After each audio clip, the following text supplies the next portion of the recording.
Yo, halo! Kali ini ada handphone BlackBerry pertama karya anak bangsa. Oke, jadi ini adalah BlackBerry Aurora, sebuah handphone hasil kerjasama antara BlackBerry dengan produsen lokal. Jadi joinan nih. Nah, karena itu juga ada beberapa hal yang bikin handphone ini agak berbeda dari beberapa handphone BlackBerry yang lain. Untuk desainnya, handphone ini dibuat dengan bentuk yang ngebulet di sudutnya. Dan sisinya juga melengkung, jadi nggak kaku banget. Di bagian depan ini ada layar berukuran 5,5 inch. Di atasnya ada kamera, lampu flash, sensor, earpiece, dan lampu indikator. Terus di bawahnya ada logo dan tulisan BlackBerry. Di sisi kanannya ada tombol pengatur volume, dan yang ini tombol praktis atau convenience. Di sisi bawah ada lubang micro USB dan mikrofon. Sisi kirinya ada tombol power, dan di sisi atasnya ada lubang jack audio. Untuk bagian belakangnya, di sini ada secondary mikrofon, kamera, lampu flash, logo BlackBerry yang kayak diukir gitu ya, dan lubang speaker. Bagian belakangnya ini teksturnya kayak karet, tapi sebenarnya plastik, jadi semi rubber gitu. Ya mirip-mirip kayak di BlackBerry Z3 gitulah, dan ini lumayan enak ya dipegangnya. Untuk back covernya ini juga masih bisa dilepas. Di dalam sini ada slot micro SIM 1 dan SIM 2. Nah, jarang-jarang kan BlackBerry bisa dual SIM. Dari infonya ini pertama kalinya loh. Terus di sini juga ada slot untuk micro SD. Dan untuk baterainya ini udah ditanam ya, nggak bisa dilepas pasang dengan mudah. Oh iya, handphone ini saya dapetin lewat shopping. Dengan kondisi bekas, masih normal, tapi cuma dapat unit handphonenya aja. Dan untuk harganya 450.000. Menurut saya segitu udah lumayan murah loh. Oke, coba dinyalain, semoga bisa nyala. Yes, nyala! Wah, ini ada setupnya ya. Jarang-jarang nih kalau beli handphone bekas muncul setup kayak gini.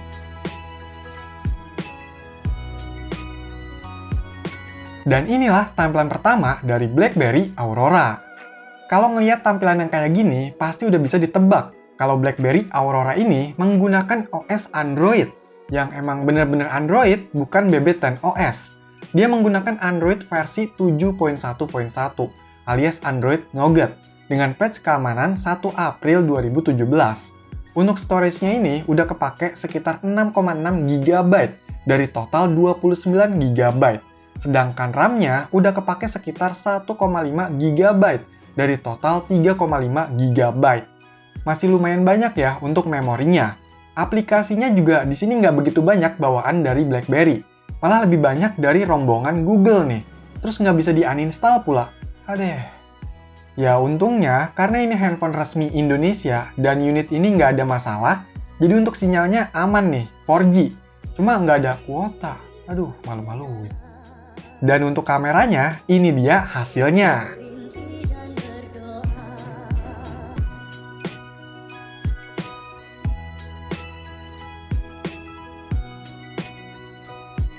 Oke, jadi ini adalah hasil perekaman dari BlackBerry Aurora.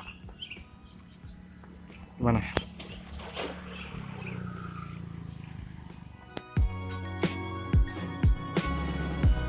BlackBerry Aurora ini dirilis sekitar 6 tahun yang lalu, tepatnya tahun 2017. Handphone ini diproduksi sama PT BB Merah Putih, yang merupakan perusahaan patungan antara BlackBerry dan Tifon Mobile Indonesia. Wah, BlackBerry tahu aja nih mana produsen yang suka jualin produk yang mirip-mirip. Soalnya setahu saya, beberapa handphone yang dijual Tifon itu ada yang mirip-mirip sama BlackBerry. KW-nya gitulah. Dan akhirnya diajak kerjasama juga nih. Ya bukan tanpa alasan sih kenapa BlackBerry harus kerjasama.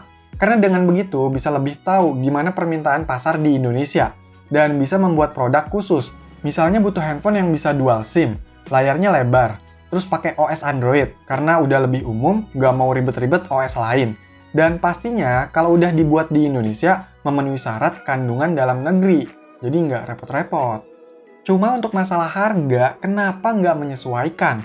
Karena dengan harga yang waktu itu mencapai 3,5 juta rupiah, itu cukup berat bersaing dengan handphone Android lain dari merek-merek Cina yang waktu itu bisa ngasih spek lebih tinggi dan harga yang lebih terjangkau. Ya, dengan harga 3,5 juta, BlackBerry Aurora ini pakai chipset Snapdragon 425, quad-core 1,4 GHz, RAM-nya 4 GB, internalnya 32 GB. GPU-nya Adreno 308, layarnya 5,5 inch, IPS HD, kameranya 13 dan 8 megapiksel, OS-nya Android 7.1.1, dan baterainya 3000 mAh. Terus untuk sensornya, ini nggak ada gyroscope, fitur NFC juga nggak ada, multitask-nya bisa sampai 10 sentuhan, dan untuk skor keseluruhan dari Antutu Benchmark dapat 70 ribuan. Ya, dengan spek segitu pasti banyak yang mikir ulang buat milih si BlackBerry Aurora ini. Dan waktu itu memang BlackBerry udah kalah di Indonesia. Jadi susah juga kalau cuma ngejual merek, kecuali buat para fansnya yang masih tersisa. Nah, nggak heran harga retailnya waktu itu berangsur turun. Dari 3 jutaan ke 2 jutaan. Terus diturunin lagi sampai ke 1 jutaan. Nggak tahu kenapa pas harganya udah sejutaan, saya masih belum minat. Padahal menarik. Mungkin karena udah teracuni dengan handphone-handphone lain yang emang ngejar spek. Itu loh, makanan khas dari Jawa Barat. Nah, sekarang ini BlackBerry Aurora memang udah nggak ada yang jual kondisi barunya. Bahkan yang bekasnya aja kebanyakan kondisi minus atau buat bahan gitu. Terus sekalinya ada yang jual bekas kondisi normal, itu harganya lumayan, masih sejutaan. Kok bisa? Ya bisa aja sih, karena ini udah langka. Terus unik juga, BB buatan Indonesia yang pertama. Dan kalaupun mau dipakai zaman sekarang, ya masih bisa. Karena pakai OS Android yang masih kompatibel dengan beberapa aplikasi. Misalnya nih, buat dipakai sosmed, WhatsApp bisa banget, nggak ada kendala. Buat scroll-scroll di TikTok atau IG bisa. Kecuali buat BBM-an nih, yang bawaan udah ditutup ya, nggak bisa.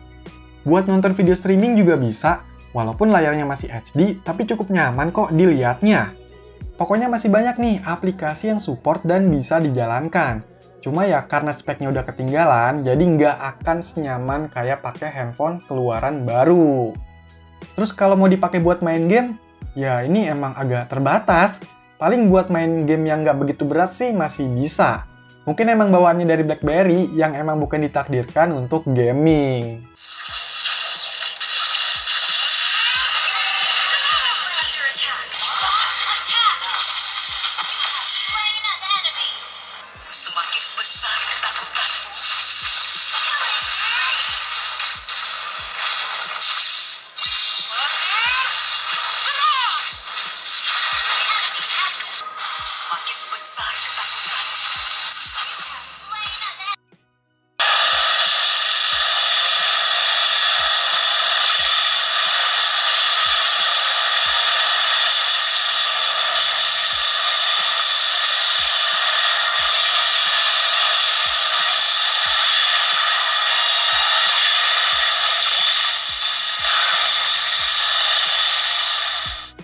Jujur aja ya, dari sistemnya BlackBerry Aurora ini nggak begitu spesial. Udah kayak handphone Android biasa aja gitu. Nggak begitu banyak kostumisasi, lebih banyak miripnya stok Android malah. Apalagi di handphone ini nggak ada keypad fisiknya juga. Jadi agak kurang khas banget BB-nya. Ya paling ada fitur yang ditonjolin tentang keamanan. Itu loh, di tag. Dan mungkin untuk sebagian orang ngebantu ya, yang mementingkan masalah keamanan ekstra. Terus ada BlackBerry Hub, yang mana mirip kayak di BB10OS, jadi semua notifikasi itu bisa dilihat dari sini. Terus ada tombol shortcut yang bisa dikostumisasi. Dan untungnya lampu indikator yang warna-warni itu masih ada. Ya selebihnya sih kalau menurut saya kayak pakai handphone Android yang biasa. Cuma emang kalau dari masalah kualitas dan build quality-nya masih lumayan oke. Walaupun ini nggak 100% buatan BlackBerry. Dan walaupun ini unit bekas, untuk baterainya yang 3000 mAh ini masih lumayan awet ya. Screen on time pemakaian saya bisa dapat 4-5 jam. Dan ngecharge-nya dari 20% sampai full itu sekitar 2,5 jam. Kalau untuk speakernya ya biasa aja sih, apalagi posisi speakernya itu ada di bawah. Tapi kalau pakai earphone ya lumayan lah buat dengerin lagu mah.